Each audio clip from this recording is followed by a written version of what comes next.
श्री शिवाय नमस्तु भयम। दोस्तों, जैसा कि आप सभी लोग जानते हैं कि 17 फरवरी 2026 यानी मंगलवार को पड़ रही है फाल्गुन महीने की भौमवती अमावस्या व्रत और साल का पहला बड़ा सूर्य ग्रहण। और दोस्तों, यह वह तिथि है जो फाल्गुन महीने में पड़ने वाली सबसे बड़ी तिथि है, क्योंकि यह मंगलवार के दिन पड़ रही है और हमारे हिंदू धर्म में इसका बहुत ही बड़ा और विशेष महत्व होता है। पूज्य गुरु जी ने कहा है कि अगर कभी भी मौका लग जाए और फाल्गुन महीने की अमावस्या तिथि मंगलवार को पड़ जाए तो आप लोगों को सिर्फ और सिर्फ 11 गेहूं के दाने वाला उपाय तो अवश्य ही करना चाहिए, क्योंकि इन दोनों तिथियों का संयोग बहुत ही कम आता है। इसी के साथ दोस्तों, गुरुजी ने कहा है कि जब भी फाल्गुन महीने की अमावस्या तिथि पड़े तो आप लोगों को सिर्फ और सिर्फ 11 गेहूं के दाने वाला उपाय तो अवश्य करना। यह उपाय इतना खास है कि अगर आपने सही मुहूर्त पर सही क्रिया अनुसार 11 गेहूं के दाने वाला उपाय कर लिया, जो प्राचीन काल के समय का महा उपाय है, तो मान के चलिए दोस्तों, महादेव जी के आशीर्वाद से आपके जीवन का कितना ही बड़ा दुख हो उससे आपको मुक्ति मिल जाएगी।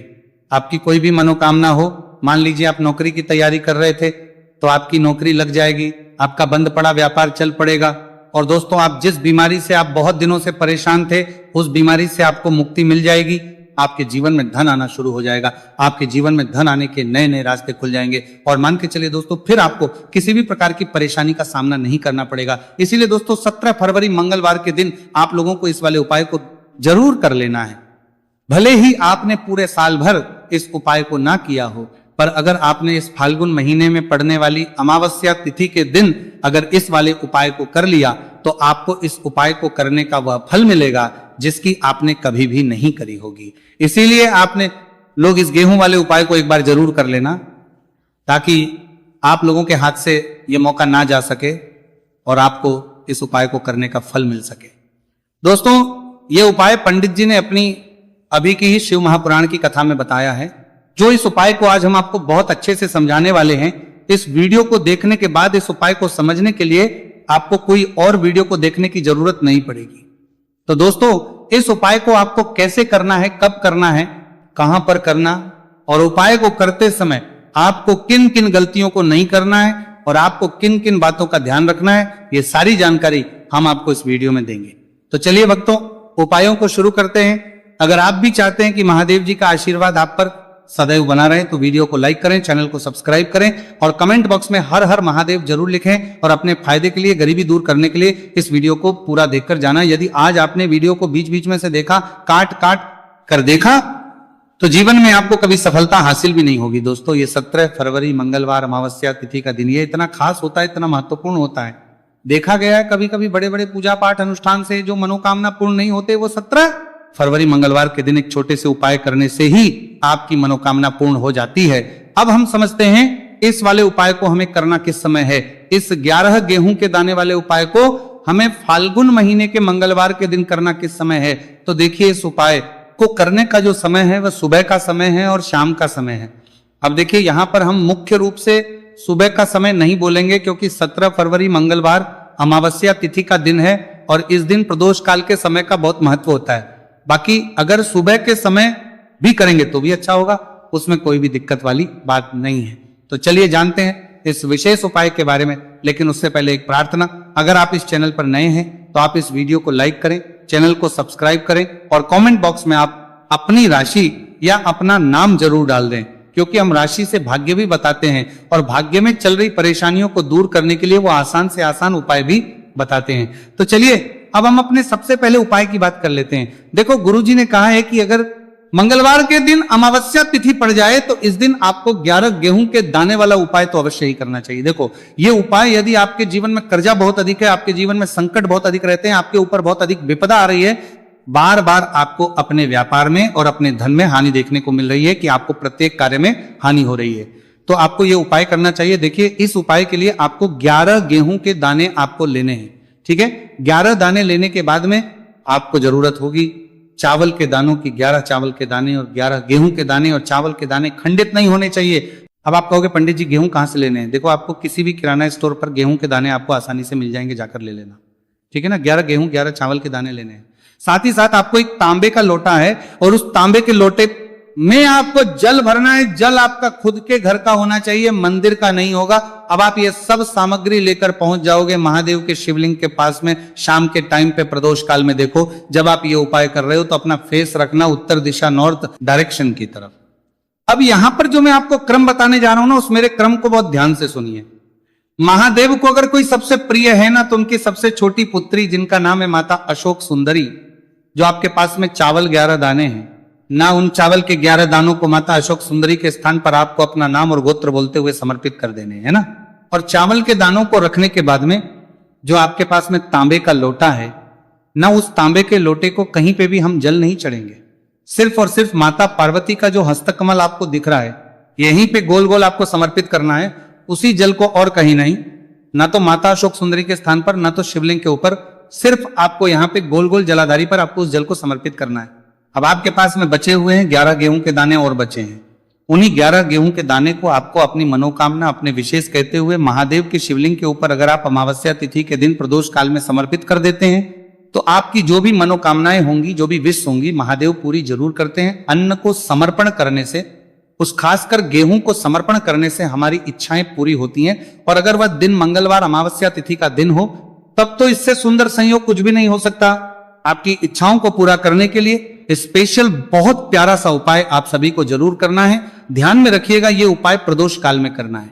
देखो गुरुजी ने कहा है भगवान शिव के शिवलिंग पर 33 कोटि देवी देवताओं का वास होता है। अगर हम शिवलिंग के सामने कुछ भी उपाय करते हैं तो हमारे सभी देवी देवता हमसे खुश हो जाते हैं। ये उपाय आपको अवश्य करना है। देखो सुबह के टाइम नहीं कर सकते, ठीक है। अब बात करते हैं अगले उपाय की। देखो इस उपाय के लिए आपको लेना है एक गोल बाती का दीपक।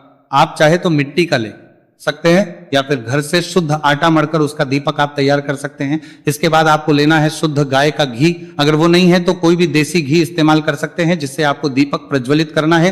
देखो अब ये सब सामग्री लेकर आपको जाना है प्रदोष काल में आपके घर पर तुलसी जी के घेरे के पास में। देखो ये उपाय तो आपको अवश्य करना है। देखो वहां पहुंचकर सबसे पहले वो दीपक आपको प्रज्वलित कर देना है और का 11 बार जाप करना है। उसके बाद आपको अपने सीधे हाथ में थोड़ी हल्दी लेकर उस दीपक में अपना नाम और गोत्र बोलते हुए डाल देना।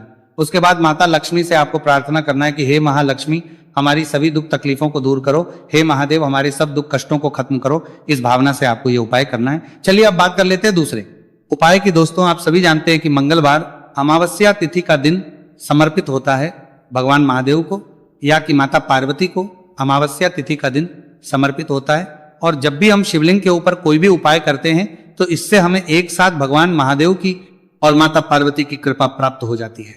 देखिए दोस्तों, गुरुदेव ने बताया है कि मंगलवार के दिन किया जाने वाला यह सबसे खास और सर्वश्रेष्ठ उपाय है। 7 चने की दाल लेनी है। देखिए आप 7 चने की दाल भी ले सकते हैं या फिर 11 भी ले सकते हैं, 21 या फिर 108 चने की दाल ले सकते हैं। यदि आप 21 चने की दाल लेते हैं तो ये आपके उपाय के लिए अत्यधिक सर्वोत्तम होता है।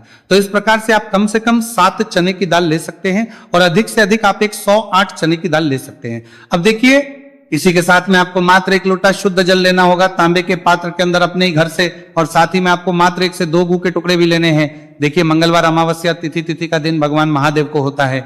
आपको ये जो सारी सामग्रियां हैं इन्हें लेकर के पहुंच जाना है भगवान शिव के मंदिर में। इस उपाय को आप सुबह से लेकर के शाम तक किसी भी समय में कर सकते हैं, लेकिन यदि आप शाम के समय इस उपाय को करते हैं तो यह उपाय आपके लिए और अधिक सर्वोत्तम होता है। तो यदि आपको प्रदोष काल के समय में मिल जाता है तो फिर आप प्रदोष काल में भी कर सकते हैं, या फिर आप पूरे ही दिन में किसी भी समय इस उपाय को कर सकते हैं।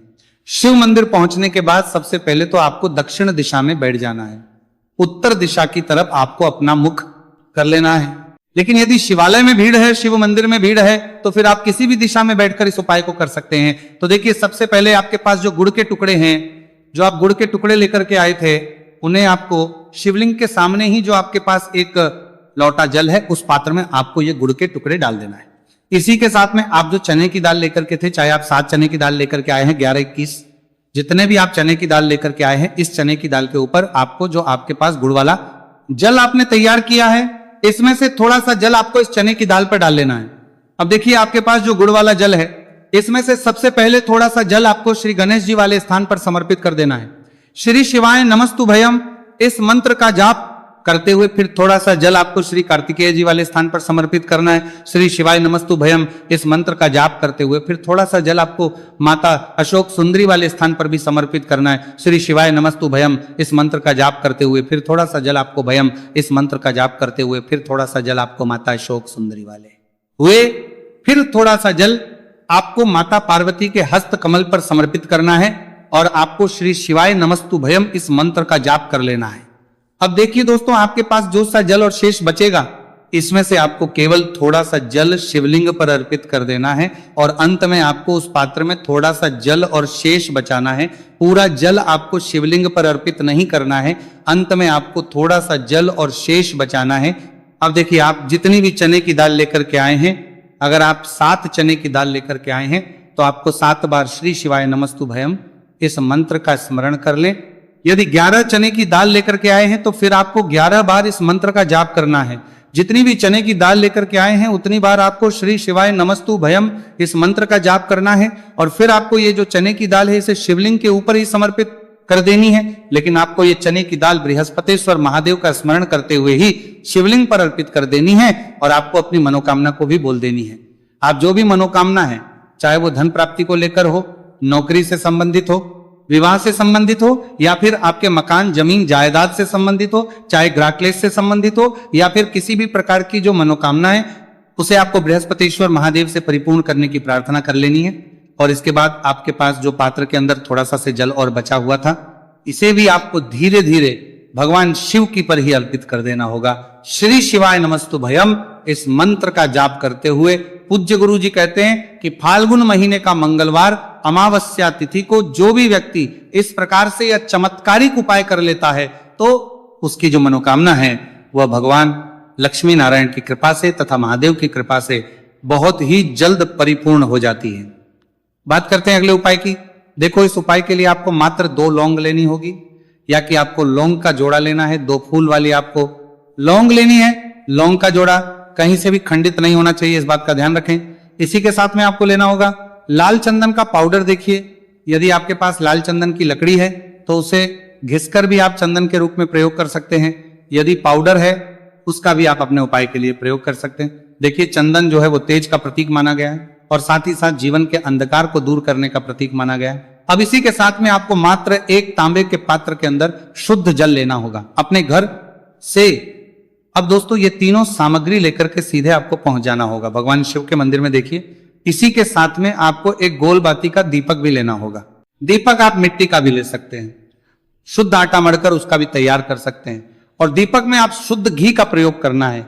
लेकिन जैसे ही आप इन सभी सामग्रियों को मंदिर में लेकर के पहुंचेंगे, मंदिर में जैसे ही आप चौखट के वहां पर पहुंचेंगे तो मंदिर की चौखट के सीधे तरफ आप जो अपने साथ एक गोल बाती का दीपक लेकर के आए हैं उसे आपको सबसे पहले तो प्रज्वलित कर देना है। यानी कि जैसे ही आप मंदिर की चौखट के वहां पर प्रवेश करते हैं तो उसके सीधे तरफ आपको ये गोल बाती का दीपक प्रज्वलित कर देना है। अब देखिए, जैसे ही ये दीपक प्रज्वलित करेंगे तो आपकी जो भी मनोकामना है उससे आपको बोल देना है। आप इस दीपक को इस प्रकार से प्रज्वलित करने के बाद इन सभी सामग्रियों को शिवलिंग के पास में लेकर पहुंच जाना है। अब देखिए दोस्तों, आपके पास जो एक तांबे के पात्र के अंदर शुद्ध जल है उसमें से आपको केवल आधा लोटा जल ही भगवान शिव के शिवलिंग पर